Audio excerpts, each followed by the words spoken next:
Craving your next action-packed adventure? Audible delivers thrills of every kind on your command, like Project Hail Mary by Andy Weir, where a lone astronaut must save humanity from extinction, narrated with stunning intensity by Ray Porter. From electrifying suspense and daring quest to spine-tingling horror and romance in far-off realms, unleash your adventurous side with gripping titles that'll keep you guessing.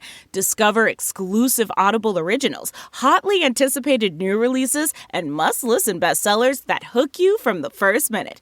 Because Audible knows there's no greater thrill than the one that speaks to you. Discover what lies beyond the edge of your seat. Start your free 30-day trial at audible.com/WonderyUS. That's audible.com/WonderyUS.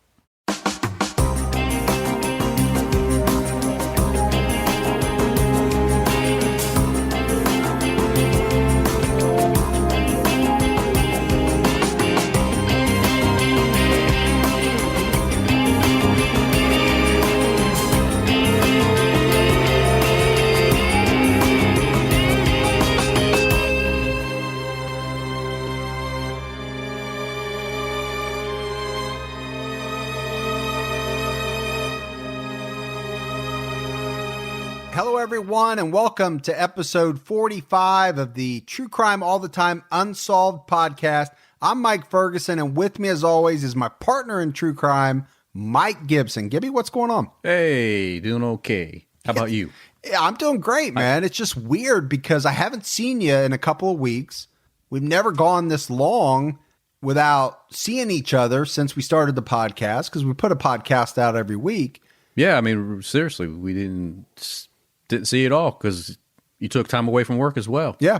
No, I was gone. Seen you talk to you and that whole time, and on vacation during the Thanksgiving week, and it was really nice. You went down to Harry Potter World, didn't you? Yeah. Universal Orlando. Did you figure out what house you belong to? You probably. I think I'm a Slytherin. I think you're a Huff and Puff. My daughter thinks I'm a Slytherin. Sneaky and all that kind Manipulative. of stuff. Yeah. So I was going to put you into Huff and Puff. I don't think it's called Huff and Puff. Something like that. I think it's called Hufflepuff. Or that. Huff and Puff. I don't That's know. something totally different. I don't know, Huff man. and Puff. All right, Gibbs, let's do Patreon. We actually have a lot of Patreon because we were gone. We didn't put an episode out last week. So we had Kelly Eaton, Crystal Weiss, Redsick. Yeah, that's it. I don't know. I'll leave it right there. I don't know, Crystal. Sound like you said something on a breadstick. On a breadstick? Yeah. I don't know, Crystal. I did my best on that one. Lisa Cooper Ardelich. That's a lot of. We got some hyphenated. Yeah, names. got a little bit of hyphenation going on. Yeah. Priscilla Gilman, Christine Hernandez, Paula Collins, Michelle Zerlinga, Molly, Just Molly. Katie Quigley, Daniel Morgan. I think he goes by Captain Morgan. Yeah. Mary Dalton, Juliet Mead, Jerry Ward, and Donna McGrath. There was a lot of people. A lot of them I recognize from social media. Yeah, a lot of people that we interact with. Yep. So, awesome. And then on the PayPal side, we actually had quite a few people contribute on PayPal. We had Caleb Stewart, Kara Davey, Anthony Quintessenza. Yeah. I don't know if I got that one right either. I don't think you did. And then if we go back to the Patreon vault, Gibbs, this week we selected Jeanette Craig, been Awesome. a long-time supporter. Yeah. And we just want to give a big shout out to Jeanette for continuing to support us, and all the people that continue to support us, the new supporters on Patreon, PayPal, all of our friends on social media. I mean, they're really doing it for us. They really are. Spreading the word. And then people that aren't even on social media, we hear all the time, Gibbs, that they're talking about how they're turning their friends onto it, Yeah. their coworkers, whoever it is. It's amazing. We could not do this without you all. I just couldn't be happier. Thank you, PayPal folks and Patreon folks, social media folks. Gibby's just happy to send a GIF or a GIF or whatever you call it out every now and then. It's a GIF, GIF. He's the king of the GIFs. I don't know what giving a GIF is, but it sounds. Some people call it a GIF. Sounds like something you can get arrested for. Some people call it a GIF. Okay. But you are the self-proclaimed king of the GIFs. All right, so don't forget, True Crime All the Time. New episode is out right now. It's on Anthony Soul. We're in our home state of Ohio, Gibbs. And this is a bad guy. I mean, they all are. This guy is a predator. He's a true serial killer. Yeah, he's a nasty dude. And he murdered at least 11 women, Gibbs. But we both know that number's probably much higher. Yeah, I think it's higher. So check that out. All right, Gibbs, you ready to get into the subject of this episode? Yeah, let's do it. True Crime All the Time Unsolved. We're talking about the murder of Kay Wenal. And Kay Wenal was the daughter of a Texas oil man. The family moved around a lot throughout the United States when she was young. But it was said that, unlike a lot of people, these type of relocations, they didn't faze her. To most kids, they would, right? My kids would freak out if I said, we're moving to Texas. Right. Or they've got their friends, they've got their life here. But much like being in the military, I think, she was used to it. They did it a lot. And now one thing about Kay is she was a beauty queen. She was very beautiful. She was a model. She became a model. And everybody around her, from the time that she was young all the way up until she died, would say that, this is the type of person that you wanted to be around. It was not just the beauty. It was her, I don't know if you call it inner beauty, but the way that she was so friendly. She had a great personality. Yeah, her personality. You mix the two of those and you just have a person that you want to be friends with. She graduated from high school and she went to college. She graduated from college. After that, Kay became a certified dental assistant. She also worked as a cocktail waitress at the Playboy Club in Miami. Kind of impressive. Yeah. Real hot spot to be at. Absolutely. Like I said, she was a model. She modeled, clothing. She modeled for all kinds of different things. But eventually, she would get into modeling for hotels and out in Vegas. We're talking about Bally's, MGM, some of the big ones back then. And she kind of went from doing modeling for some of the hotels in Vegas to actually being a tour guide for Bally's. And it was while working at this job for Bally's that she met a man named Hal Wenal. We have to talk a little bit about Hal. This was an interesting cat. Yeah, absolutely he was. He was born in New Jersey. He was the owner of this company called Flexon Operating Limited. It was as the owner of this company that he was out visiting clients in Vegas. He meets Kay. It was her job as the tour guide to show everybody around town. And she actually took this big group, including Hal, to a Vegas show. And it was from this meeting that they fell in love. And it was kind of an immediate thing. Like we said, she was a very beautiful woman. He would say in an interview, the first thing that struck him was she was doing something, getting something ready. He turned around and just got a glance at her and the outfit that she had on. And he felt like immediately he was, spitting with her. Spitting? Not spit. Or smitten. Smitten. Maybe he was spitting too. I don't know. Yeah, maybe. But he was definitely smitten. I guess you're going to leave that in. I'm going to leave that in. Already, whatever. It's fine. Yeah, but he was smitten with her. And then he just fell in love with her bubbly type of personality. How often does that happen, right? It starts with an attraction. Sure. But you get to know that person, and the next thing you figure out is, this person has it all. Yeah. They're like the entire package. Right. Gorgeous on the inside, great person, great personality. And by all accounts, that's what Kay was. Yeah. No, she was also married at this time. Well, she had that going against her. Yeah, she had. She was married to the manager of Bally's at that time.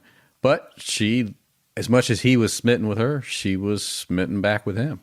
Let's not downplay Hal, because this guy was rich. He was a high roller, to Yep. use a Vegas term. Pretty dynamic personality. And you said that she was married, but she ended that pretty quickly. She did. After meeting Hal. because within just a few months, they're living together in Florida. Yeah. So they get married, they're living together, they take a honeymoon, which included a safari in Africa. Wow. So not your normal honeymoon. That's not what I did on my honeymoon. No, not what I did on mine either. We might not have house money. We definitely don't have house money. Might not. It's for certain that we do not have house money. No. So now we fast forward to 2008. At this point in time, Kay and Hal have been married for quite some time. She's 60 years old. Hal is 72.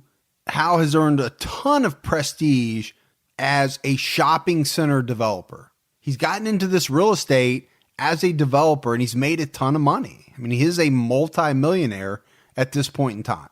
And it's on May 1st of 2008 that Hal would come home, find Kay murdered in their home down in Georgia, because they're living in Georgia at this point in time. Yeah, they moved up from Florida to Georgia so he could, near the Atlanta area, so he can build some of these shopping center plazas that he was really good at doing. But we talked about Kay, Gibbs, right? Everybody loved her. So again, it makes it that much more mysterious when you start to talk about or think about who would have wanted her dead. Yeah, it's definitely a mystery because, I mean, Hal has always described her as his, I hate saying that, but I mean, he described her as his trophy wife. Well, but he used the words. Yeah, he used to. She was beautiful, personality, and he loved having her on his arm. Yeah, I think for Hal, and he didn't make any bones about it. He used those words, and I think he liked having Kay on his arm when he would enter a room because all heads would turn. Yeah, he definitely enjoyed seeing her get the stares. But adding to the mystery is the fact that there was not a whole lot of physical evidence at the scene of the crime inside of their home. There were no prints found, no defensive wounds on Kay. Now, this was a gruesome murder, and we're going to talk about it a little bit later, but they didn't find any defensive wounds, and I think that was mysterious to police. They didn't find any hair, no fibers on her at all. There was a lot of blood found on the scene, and it was all hers. Now, it would be 3 weeks after Kay's murder that Hal would put up a $250,000 reward for information that would solve her murder. That's a lot of money. That is. I mean, we've done enough of these. You don't hear numbers that high.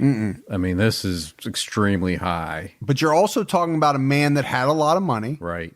And a man that, if you believe everything you read, was totally in love with his wife, was totally infatuated with her, would have given anything. I actually think he would have put up more. I'm guessing that maybe the authorities held him down to that dollar amount, is what I'm thinking, to limit the number of inquiries you would get. Because you would get a lot of people that didn't really know anything trying to act like they knew something to, you know what I mean? They would send some false leads. But as the months went by, no one claimed the reward. No one came forward with that type of information. So Hal hired his own private investigators to try to get something moving. He wanted to spark something. And his lead private investigator was a man by the name of Ned Timmons. And Ned was a retired FBI agent, but it wasn't just him. He actually put together this team of other retired FBI agents, one of which included his own wife, Kathleen. Yes, it's a very knowledgeable and skilled investigators. Yeah, these weren't, gumshoe private eyes like they make fun of in the movies sometimes. Right, yeah, these bumbling seasoned investigators, and between them and along with the local county investigator, I think that's probably the best scenario that you could probably hope for. Well, and it just shows if you have the money, you can get it done. You can put together your own team. Yeah, you can. But it's expensive. And again, this is unsolved, so it just shows you can spend the money, but if the trail's not there, it's not there. Yeah, maybe when I said get it done, that was not the right term, because obviously they don't solve it, but it's a crack staff. It's a great team that he was able to put together, and you control it. Unlike the police, right? You can say, absolutely, what are you doing? Tell me everything you know. Right. What kind of progress have you made? You're paying for it, so you get carte blanche, man. Right. Whereas with the police, you don't get that. You don't always know every little thing, and you don't know how hard they're working. But the Gwinnett County Police are also working on this at the same time. It's not like Hal's super staff is the only, group working on it. But we have to go back, Gibbs. We have to go back to that May 1st date. Talk about what happened on that day. Kay Wenal woke up that morning, got ready to go to work. Because that day, she was scheduled to show some prospective tenants some shopping center spaces that she and Hal owned. But she realized, I think pretty quickly, Gibbs, that day after she got up, that she didn't feel well. And she canceled those appointments and decided not to go through with them, decided to stay home. So I think the first question we have to ask here is, was this a random act? Because, did somebody know her schedule? Did they think that both her and Hal were going to be out that day? Were they going to break in? Yeah, I mean, I think it's a good question. And, the answer is, there was no forced entry. So then you have to think about, did someone invite them in? And that goes back to what, I talked about with the no defensive wounds. I think that's why police were very interested in that fact. No defensive wounds, no forced entry. That really adds an element to this thing. Now, even though Kay wasn't feeling well, apparently she stopped by Hal's office around lunchtime, because Hal would later say that the last time that he saw his wife alive was around lunchtime on May 1st. She stopped in the office, said hello. She was wearing like a sweatsuit type outfit. They had a conversation about not cooking dinner that night. Maybe it had something to do with the fact she said she wasn't feeling well. I'm speculating, but he said, you know what? We'll just run out. We'll get takeout, whatever. Don't worry about cooking. She gave him a kiss and walked out. And he says that's the last time he ever saw her. So Hal would say that he left work around 6 o'clock that night, drove to their home, opened the garage door, and he entered through the kitchen, right? Just like a lot of us would do every single day. Get home, I open the garage door, I walk through the kitchen door, but what he found was Kay laying face down on the hardwood kitchen floor. And Hal would describe that she was laying in a pool of blood that he said was the size of a compact car. That's like all your blood, man. She had lost, a lot of blood. But this was a very vicious attack, very vicious murder. So what happens is, now the FBI retired team of Hal's and the county investigator, they kind of weave together what probably happened based off what they see on the scene. So their theory. They have a theory. Their theory, yes. And their theory is that someone comes to the front door, and for whatever reason, if Kay knows them or not, Kay opens the door. Immediately when she opens the door, that person, and some of the reports that I read thought that they probably had brass knuckles on their hand, immediately hits her in the face and about knocks her out. But somehow she's able to, in their theory, not completely pass out, and stumbles her way into the kitchen. So Hal would say that when he got home, one of the things that he noticed was that Kay's face was very swollen. Now, you talked about this theory, and I think some of this theory, Gibbs, has to be based on the blood at the crime scene. So there had to have been some blood in the foyer. Yeah, they've got the spatter on the wall, and they noticed that, I guess, that day she had her, instead of contacts in, she had her glasses on, and where she was located to the location of the door, to where they found the glasses looked like they might have flown off her face and landed in the living room. To them, it just kind of added up that somebody had to give a really powerful blow initially. But the other thing that Hal would say, obviously, he saw that her face was swollen, but he could see that her throat was cut very badly. This was a major, major wound. And this is obviously what caused the massive amount of blood. Yeah, they would say that, so the suspect would eventually follow her into the kitchen, there'd be a slight struggle, not much, and because she's, clearly she was dazed, and this suspect gets a hold of her and slashes her throat, not once, but twice. Some of the speculation is that when you see something like that, the whole description of it sounds like maybe it was a paid hit. Somebody that came in before they left, they needed to make sure that the victim was actually dead. So that would be the reason for the second cut. Or either way, pretty ruthless. Absolutely. I think you could make the case that it does make some sense that this was like professional, the way it was done. But could a random person, civilian, whatever you want, non-professional do something like that? They could. Yeah, they could. Sure. I mean, they definitely used a very sharp object because it was a very smooth, precise cut versus being kind of a rigid kind of cut across the neck. Which is something a professional would make sure of. Yeah, they would definitely make sure they had their instrument was very sharp. A very sharp knife. I do think that type of investigative work, that forensic type of work is very fascinating. Now, Kay Wenal's dead. That it was tragic. But speaking of the forensic type of investigation, especially into that type of wound, a slice across the neck, where they can tell, Gibbs, that what type of knife it was, what type of blade it would have had to have been based on the cut. That's very fascinating to me.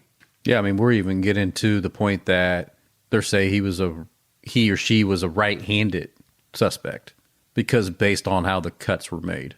Based on how they started and ended. Yeah. They can tell all that. They can tell. Again, it's fascinating that over the years they've developed that type of knowledge and type of profiling. Yeah, it just really is.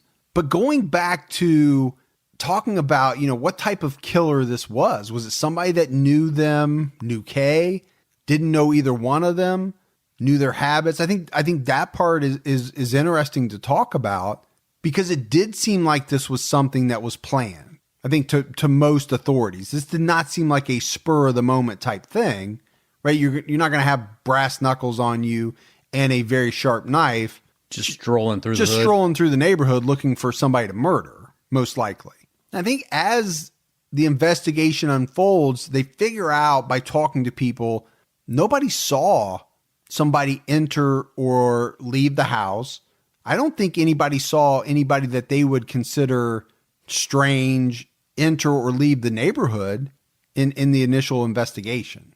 But investigators did find something that they thought was maybe a slip up on the part of the killer. And what they found was a towel in the master bedroom closet that had some blood on it. So I think naturally, Gibbs, the investigators make the leap of, so what was the killer looking for in the closet? What were they even doing in there? Yeah, they were wondering, was he in the closet or she in the closet trying to find some type of memento? Was there a tape or DVD or some jewelry that they were looking for, some type of, love letter, clothing, money, anything. And they really couldn't determine what the suspect was doing in the closet. Now, you talked about the fact that they figured out that the suspect was right-handed, or if not right-handed, they had to be pretty dexterous and pretty strong with their right hand. Yeah, and there's people, right, I'm left-handed, but I know I can use my right hand pretty well. Yeah, I won't ask you how you know that, but yeah, we'll just leave it at that. Yeah, we'll leave it at that. But based on the fact that cut, or the two cuts on her neck went from left to right, they could definitely determine that. So that's how they get that's how they got the right-handed part. But it also, I think, caused investigators to, now you're saying he or she, but I think pretty early on they're thinking, this has to be a man. Yeah, I mean, they're thinking because of the initial blow to her face, and then the strength that it would have to take to make the cut that was made to her neck. Some disagree, and I can't think you can say it had to be a man, because I think if you have a sharp knife, a really sharp knife or instrument, it doesn't take a lot to make a cut. I think a lot of people, especially when you add the element of brass knuckles, you punch somebody in the face. Absolutely. And There's a lot of women that could do that. Yeah. A lot. And I think there's a lot of women that could maybe do the cutting better than a man. It's hard for me to say it could be one or the other. But I think authorities believe, at least at first, right, that they're probably most likely looking for a man. I don't think that's an outrageous assumption based on the fact that most of these murders, these type of murders, are committed by men. So you add that on top of the force that he's used in this crime. I don't think that's outrageous to think more than likely it's probably a man. Right. I agree with that. And I think the other interesting thing is that we talk about how this seemed like maybe a hit, because this is somebody that came prepared, brass knuckles, very sharp instrument. But the police would also say that that person came prepared because they had latex gloves. They were wearing gloves, and they would find little pieces of the shredded gloves that this person had on in the house and a couple pieces out on the back deck. So, when you put, I don't know if you ever put latex gloves on. I have, but when you put them on, sometimes if you don't get them on the right way, you pull too hard, you kind of tear a piece off, and maybe that's what this guy had happen. Especially up by the wrist, if you're pulling by the thin part up by the wrist, you can rip it real easy. Exactly. To add on to that, they actually compared the gloves against the gloves worn by all the known first responders to rule them out. And I think this is where the next issue comes in hand, because you have somebody that has been murdered. So then you say there was no forced entry. So what the heck was the person doing there? What's the motive? What's the motive for this crime? Did they try to take anything? And they say no. The police say, look, she had diamond rings on. They were still on her finger. Multiple diamond rings on her finger. And she had, her wallet was out on the countertop, open, nothing missing. So if you were trying to rob somebody, one, I'm sure those rings on her fingers were worth probably hundreds of thousands of dollars, and you had a wallet sitting there. Yeah, you didn't take them. This is a wealthy couple. Yeah, they probably had a lot of stuff in that house that would have been worth quite a bit of money. Yeah, and they did say in another article I read that she had a pretty extensive jewelry collection in the safe in the one closet. So nobody even touched that. What was the motive here? And that's the problem the police have. But they're ruling out robbery, I think, based on all of those facts that you just laid out.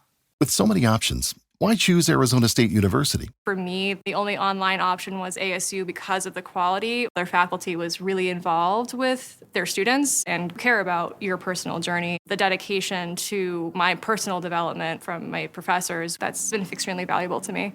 Earn your degree from the nation's most innovative university. Online. That's a degree better. Explore more than 300 undergraduate, graduate, and certificate programs at asuonline.asu.edu. The other thing that investigators would say is that they felt like the suspect, the killer, had to be familiar with the Wenal home because they most likely went out the back door into the woods that were behind the house. So again, that kind of leads to what we talked about, some type of pre-planning. Now, it would be 6 days after Kay's murder that they would hold her funeral service. And hundreds of people came out to say goodbye to her. But like we talk about in a lot of cases, Gibbs, investigators from the county were at the funeral as well, right? They were observing all the people. They were actually videotaping so that they could go back and look at it later. They were taking notes. But on top of that, they would also have to look at Hal as a suspect. I mean, that's just always part of the process. The husband has to be looked at. Yeah, look at the people closest to the victim. And by the way, if that ever happens to you, you'd be screwed because your browser history. Oh, both of us. Yeah. Both of us are in for it if something ever happens. I'd probably be brought in as a partner in crime on. I say every episode, my partner in true crime. They would use that during the hearing. They would look at you as closely as they would a family member. Yeah. Yeah, somehow you'd probably do some type of plea bargaining deal, and I end up being sent away. I turned state's evidence on you faster than you could. Here's all the edited things I've taken out, and you paste it together to make me say something. That's true. Yeah. I definitely have enough to do it. But, getting back to Hal. So they're questioning Hal. And it's pretty obvious to me, Gib, that he doesn't have anything to hide.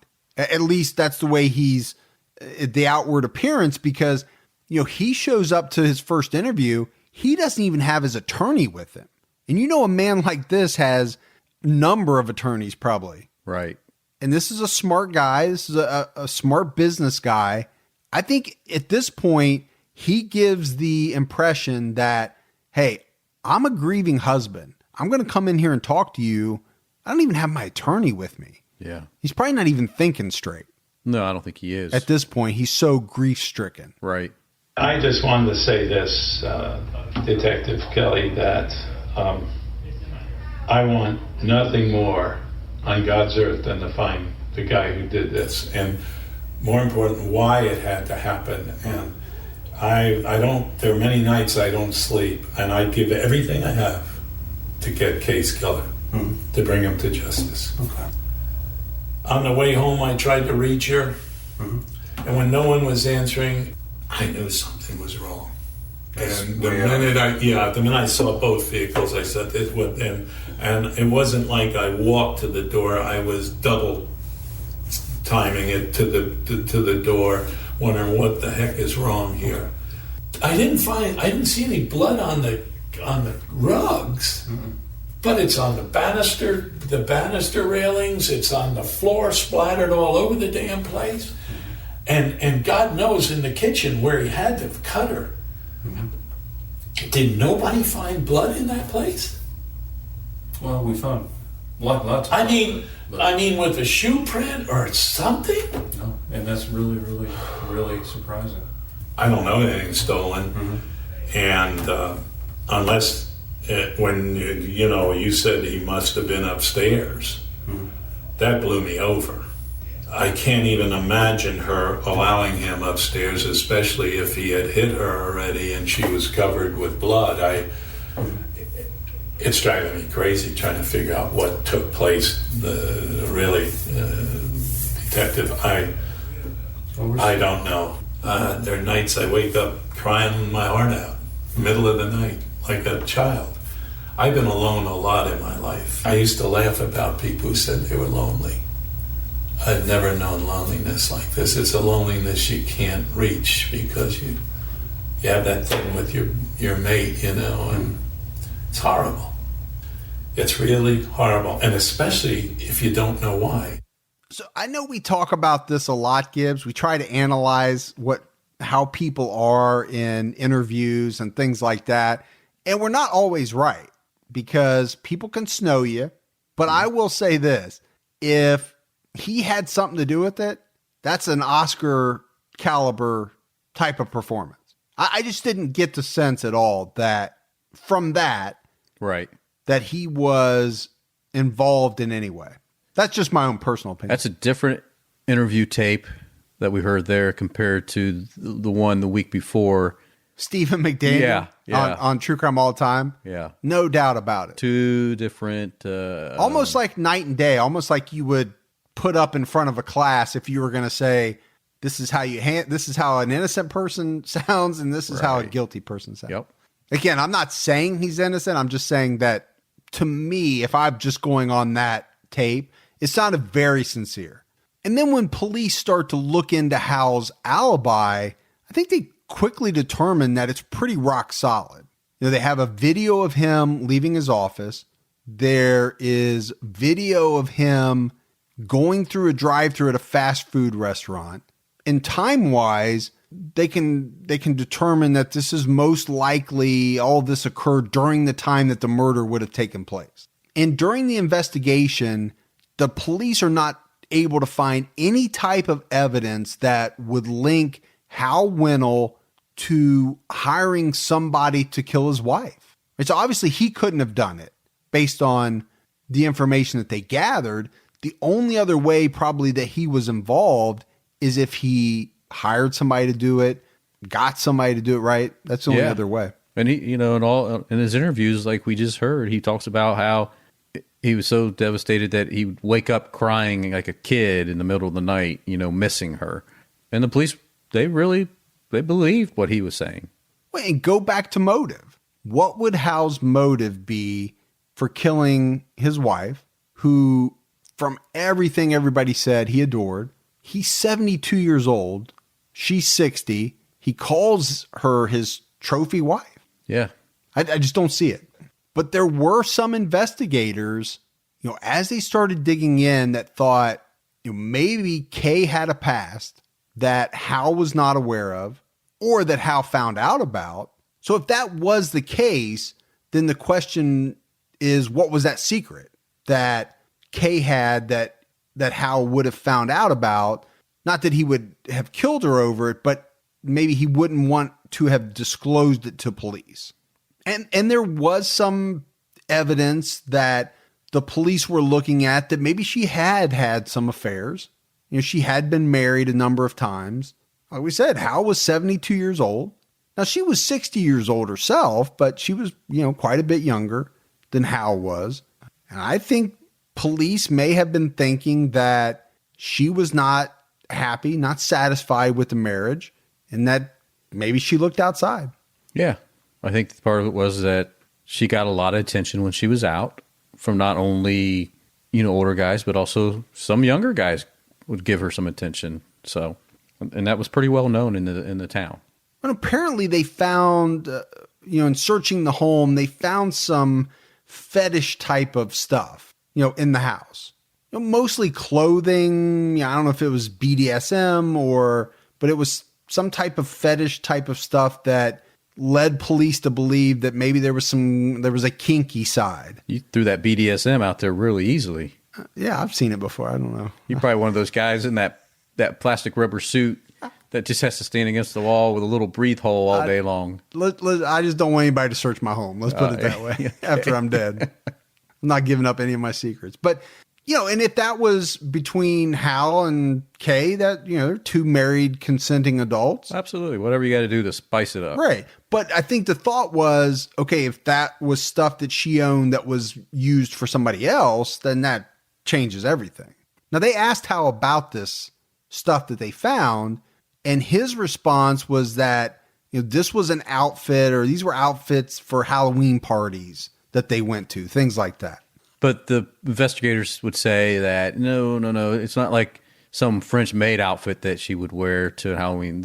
They found much kinkier, more X-rated type of outfits. Things that you would never wear outside the house. You wouldn't wear. These are not made for outside the house.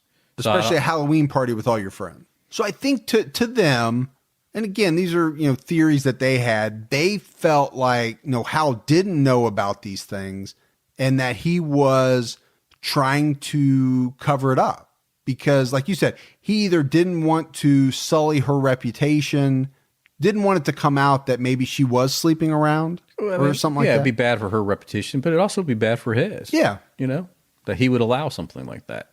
Or even if it was true, and he knew about it or didn't know about it, maybe he just didn't want her memory to be sullied that way. Yeah. That's definitely an option as well. So a lot of things to figure out at this point.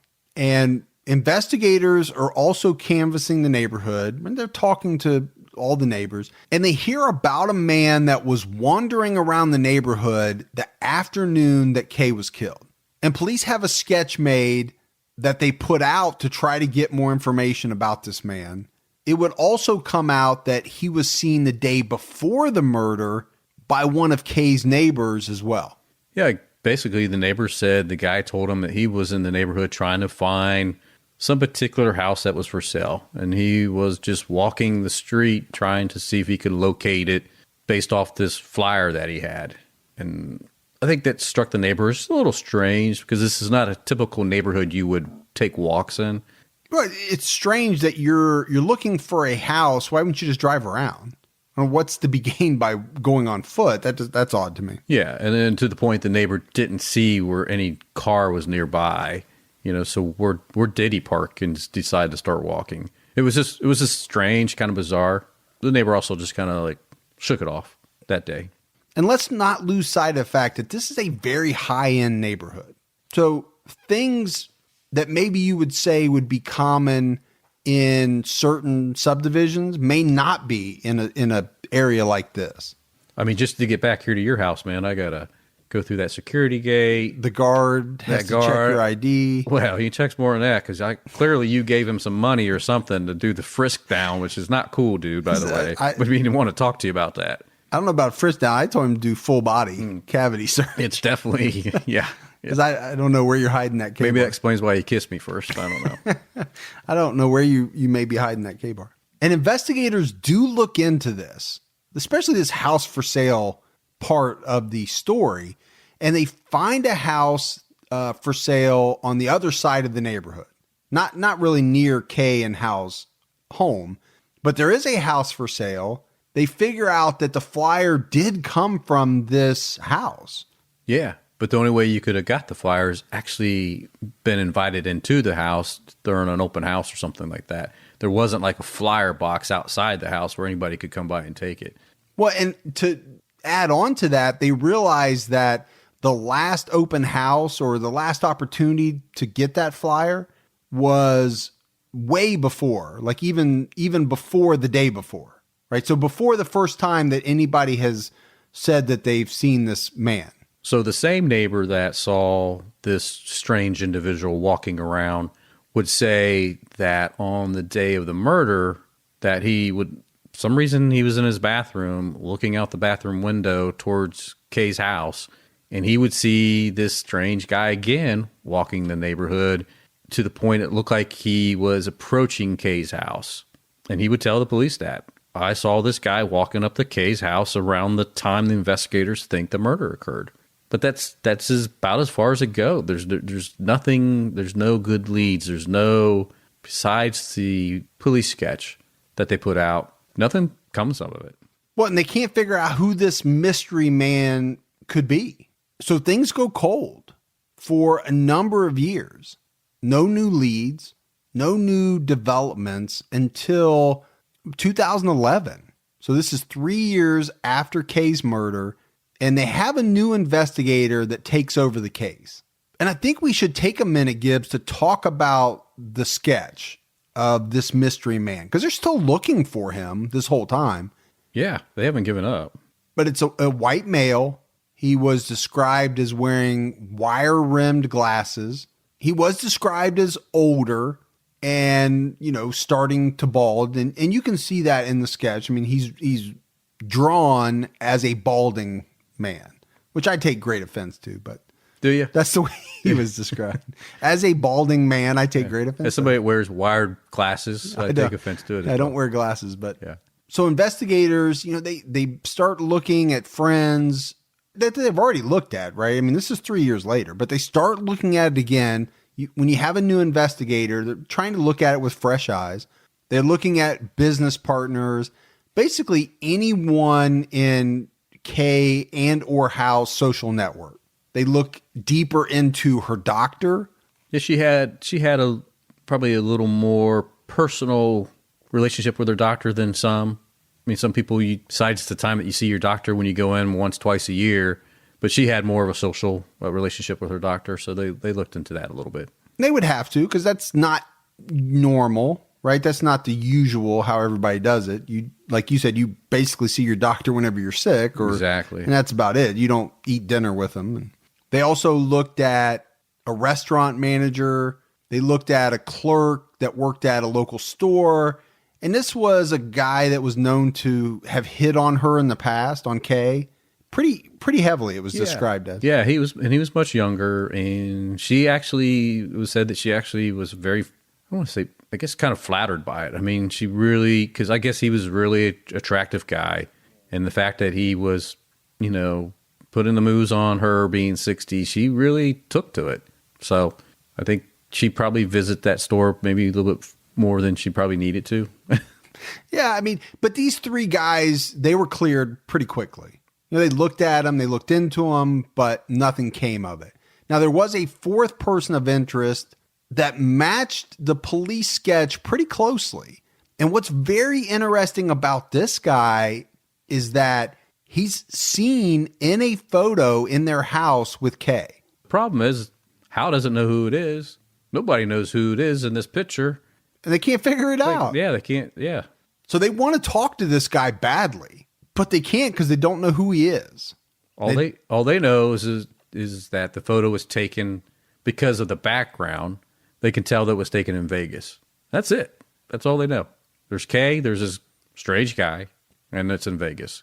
And then Hal would throw another suspect on the list, and it would be Kay's ex-husband that we talked about early on. And Hal would recall that, many years ago, this guy had done something that he considered pretty strange. Gibbs, you mentioned it. He had managed at one time Bally's, was some type of manager at Bally's. When Kay was a model there, they were married, and Kay left this guy for Hal. So you have to think that, okay, there might be some motive there, jealousy or revenge or something like that. Well, especially because Kay would, tell Hal that, this guy threatened her if she would leave him for Hal. So Hal remembers that, and Hal tells the police that as well. But it was quite a long time ago. So it would be strange after all those years. But the reason why Hal puts him on the list is he says that this guy called Kay kind of out of the blue just a couple months prior to her being murdered. So this is what Hal said was very strange. Now, I'm not really sure, Gibbs, why this is coming up 3 years after the fact. I don't know if Hal just remembered it, as time went by. I'm not really sure. But what Hal would say is that, this guy called, talked with Kay, asked if he could meet both her and Hal together because he was in Atlanta. She apparently told him no, and he got upset by this.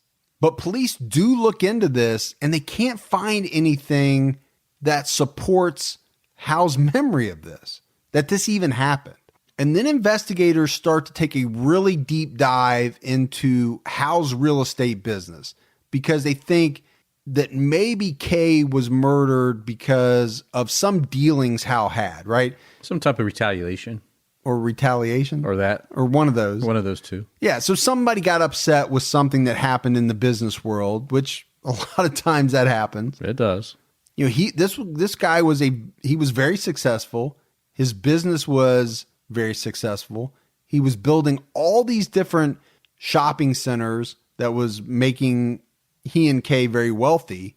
He was known as a guy that could put a deal together. Yeah. Find it, make it, all happen. Yeah, I think he could probably sell you a bucket of water if you live near a creek. I think he was that type of guy. Yeah. But as investigators start to look more into Hal's business, they find some things in the bookkeeping area that they find questionable.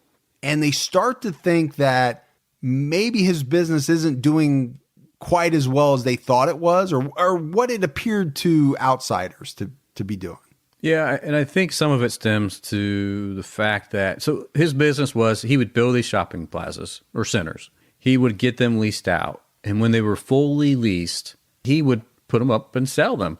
But what he was doing in some cases is, so if he had a tenant that was in one of the spaces that decided that they just could no longer pay or were back on rent, to make the books look good, he would take money from another account, pay it to look good on the book that is these tenants were always paying on time. And then what would happen, he would sell them and they would find out, the new owners would find out, no, it's not the case. We've got some bad tenants here. Now we have to evict them and go through that lengthy and costly process. And it soured a lot of people. Now, Hal would say, no, I was an honest business guy. I didn't do that. Business is business. I know there was some reports that there was 6 lawsuits against Hal for something like this. But Hal would say, you know what, I'm successful, I'm wealthy, people are going to always come after you, and they're going to make up stuff. And even Hal's own assistant would come forward in an interview and make some disparaging remarks against Hal, saying that he wasn't really the most honest person in the world.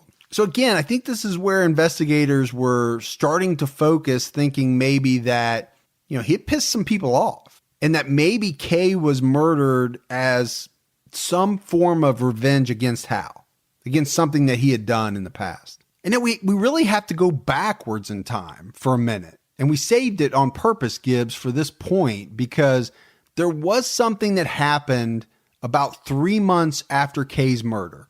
A very bizarre clue comes into the Gwinnett County offices of the Atlanta Journal-Constitution, big paper, Now, it wasn't published at the time, but it was given to the police. So they had it. They had it back in 2008. Yeah, and you can actually see it on the internet now. Yeah, there's pictures out there now. Yeah. We'll put a picture out on our Facebook page.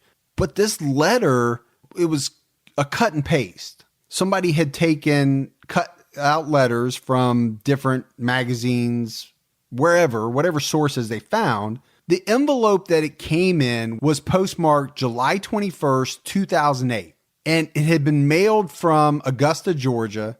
This is about 140 miles away from where Kay was murdered. And in 2008, the crime lab examined the letter. They examined the envelope, right, looking for DNA. But we have to read this letter. And it's kind of rough in some spots. But it read, "I bet Kay Wenal never told anyone what she really was. It turns out she was just a money-grubbing whore. I loved her. She said we could be together. She told me she hated her house and that fat, miserable, lying motherfucking husband. She said she loved me, but that was a lie too. I told her this would happen if she didn't keep her goddamn promises to me. Her fucking family screwed everything up, those white trash assholes. His money was more important than our love. We could have been so happy together, but they fucked everything up." So obviously the letter's a little R-rated. A little bit. Not PG. But what a clue that comes in. But really, Gibbs, in 2008, not much happens with it. And that's kind of why we saved it for this point, because it's this new investigator that comes in that is kind of looking at this letter again. It's pretty easy to see, if it came from the killer, what type of killer we're talking about, right? This is some type of angry lover of Kay's. Sounds like someone that doesn't have the type of money that Hal has, not as well off, and actually says in the letter that he told Kay if she left him or didn't leave Hal or whatever combination of that she was going to die. And it sounds like from the letter that somehow some part of the family had something to do with this breakup. Either somebody knew about it, talked her out of it, something. Right? You can kind of get that from the letter. Yeah, her white trash family screwed everything up. And investigators find out that, Kay really did dislike that house. So Kay's sister told him that. She said that Kay didn't like that house. So never did. So she had confided in her sister. Yeah. So this person knew that. So they actually had to know. This was not just somebody, very unlikely it was just somebody trying to send something like some people do. Like a crank or like a, what do you call it? Yeah, maybe like you when you were looking into the Zodiac, maybe somebody would do something, to be part of a case. And there are people that would do that. To me, Gibbs, this is like corroboration. There's corroboration of this letter having some type of authenticity, because to investigators, this means that it had to be written by somebody that knew Kay, somebody that she was close to, that would be privy to this information. But not everybody thought this. Not everybody shared in this idea that, yes, this had to be written by somebody that knew Kay. So there was a former FBI profiler, and her name was Mary Ellen O'Toole. Yeah, and she was quoted saying, "It's what the author thinks threat letters should look like. This is almost scripted. So you have to say, what's the purpose?" And then she says, "This is someone I think that's pretending to be the killer to create the boogeyman suspect and to push the police away from the actual motive of the case." So I think that's interesting. You have these differing opinions. You have some investigators that think, this is the real deal. You have a former FBI profiler saying, "No, I don't think it is." A lot of people would say if this was her lover, that this is not the type of note that he would write, because if he wrote the note, it would be more of declaring his love for her, and there probably would be some follow-up letters, and of course that didn't happen. But I think the other issue with Kay having another lover on the side is that none of the investigators, neither the Gwinnett County investigators nor the investigators that Hal put together, they couldn't find anything that would lead them to any other men that she was associated with. Yeah. And Even more so that when they did the autopsy, she hadn't had sex in a while, for quite a while. Yeah, with anybody. No signs of sexual activity, and that would include Hal. Right. And you have Hal's team of investigators. They start thinking, they develop a theory that maybe there was two killers, two people involved in this thing, and that maybe one was female. A part of this comes from the fact that writers of cut and paste notes tend to be women. I mean, I think that's something that they have found over years and years of investigation and research into crimes. So these private investigators, they agree to go back and look at some of the people that were interviewed after the murder. And one of those was a friend of Kay's by the name of Karen Scott. And Karen Scott worked directly for Hal Wenal. So she was close to both, right? Both Hal and Kay. But she was very close to Kay. I mean, she was in her wedding. She was her maid of honor back in the day. So that's pretty close to select somebody as your maid of honor. Now, Karen was the first person that Hal called when he discovered Kay's body, after the police were called. One thing investigators uncovered was that Karen had some financial issues, and this led Hal through the years to bail her out from time to time. And I think, Gibbs, one of the things they were looking at was that with Kay's death, it was possible that Karen would be in line to run Hal's company in some form or fashion. Right. Now, that could be a big motivator to somebody. But Karen would state that, number one, she had no desire for that kind of high-level responsibility. Yeah, responsibility. Thanks, Gibbs. And that, number two, Kay was her best friend. She would never do that to her best friend. But then in comes Kay's sister. And Kay's sister would say that, you know what, that best friend statement is a little bit of a stretch. She didn't think that Karen and Kay were quite that close to be called best friends. Yeah, I think there was some history there that would suggest otherwise. Yeah. Karen has repeatedly stated she had nothing to do with Kay's death. And on top of that, I mean, she has an alibi that revolves around phone records that place her at home during the time that the murder would occur. I think one thing that is very telling that we haven't really talked about Hal is that everyone, and Gibbs, I mean everyone, talked about the fact that after the death of Kay Wenal, Hal lost his interest in everything, the business, hobbies, you name it. This guy was shattered. Yeah, from somebody that was, as confident and sharp as Hal was, and successful. After this, he just, like you said, he just didn't care anymore. His whole outlook changed. He was no longer apparently the positive, happy guy that he was before she died. I mean, and to tack on to that, Hal would call Kay's family almost on a daily basis, talking about, how much he missed her. He didn't want to leave the house. The guy was just a broken man. But even that, it caused some suspicion in investigators, right? So they're wondering, why is he calling her family so much? And then number two, why did he stay in? Because he stayed in that house. He didn't move. How could a person so broken up stay in the house that your wife was killed in? So it's like no matter what this guy did, they were. Yeah, I mean, they were going to question everything that he did. I mean, the one thing I would say, Gibbs, is that you would think, so if he had Kay murdered, for example, what did he do it for? He didn't do it to be with somebody else because the guy never moved on with his life. No, it had to be pure jealousy at the time, heat of the moment kind of a jealousy. That would be thing. The only motive. Yeah. But it was weird. I mean, he stayed in the house. And to that point, I mean, Hal left the house the way it was the day that she died. I mean, her shoes were still in the same spot. Her purse was still in the same spot. The blood spatter was never cleaned up. It's still there. The investigators would even say that the crime scene looked the same. That day, here we are, investigators are coming in a year later and it still looks the same way. So, I mean, he had to be torn up to the point that he didn't want to, I don't know why, because he could have paid somebody, a crime scene team, to come in and clean it up. Oh, sure. So did he want to leave it just because it was part of her and he couldn't let go? There had to be something in his psyche that caused him not to want it done. Yeah, it's very strange. So eventually, county investigators, because of money, financial restrictions, they had to start limiting the investigation or the amount of work that they could do on cold cases. That's kind of the reality, the financial reality of things. Yeah, resources were limited. So because of that, Hal had to keep paying for his own investigators. He actually had to pay for lab work that needed to be done.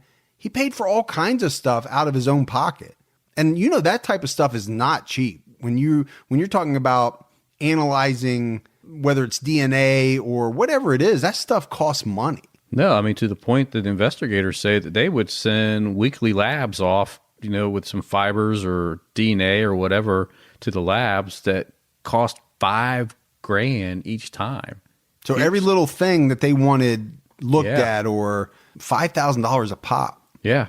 And they would say, Hal had no problem with it. He'd go ahead and he would pay it.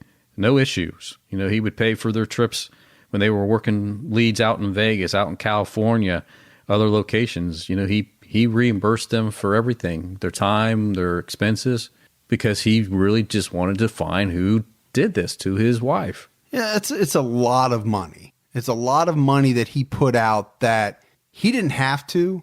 I don't think anybody would have faulted him for not doing that stuff. I don't know. That's why I really lean towards the fact that I just don't think Hal had anything to do with this. No, because I wouldn't think you would why would you allow some pretty good investigators that could actually pin something on you if you had done it? Yeah. So why would you pay for that? I would agree with that. So in 2010, Hal died. He had a massive heart attack, and his estate immediately cut off the $250,000 in reward money. And all of the investigators working on the case were let go. And it was Hal's only child, a daughter named Sherry, that came in, was handling his estate. She fired Hal's attorney, brought in her own attorney. She was set to inherit 90% of the estate. We haven't talked about her at all, Gibbs, but I think it's only because the investigators really didn't spend much time at all looking at her as any type of suspect.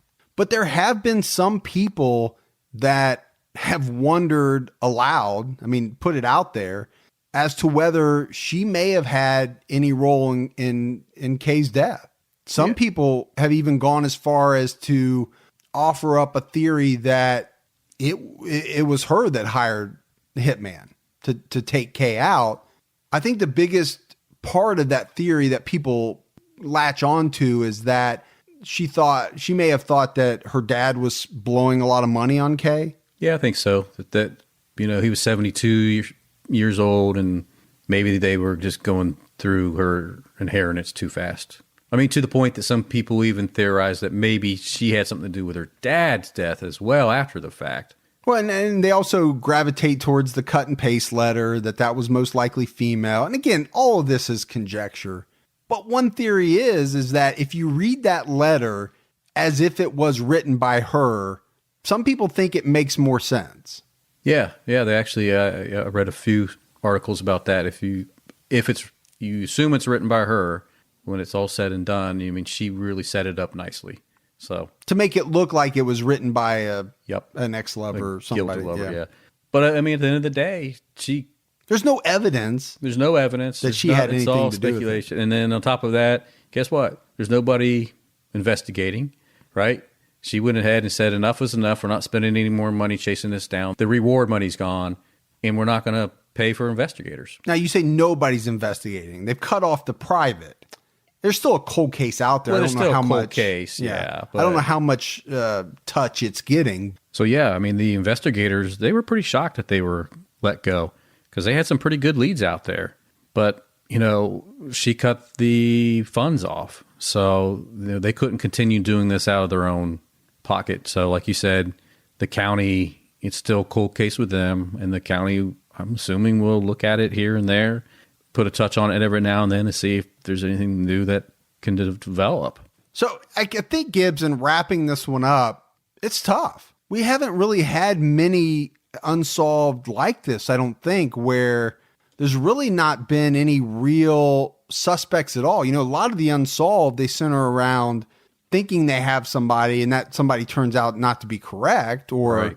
you know, is found not guilty or something like that.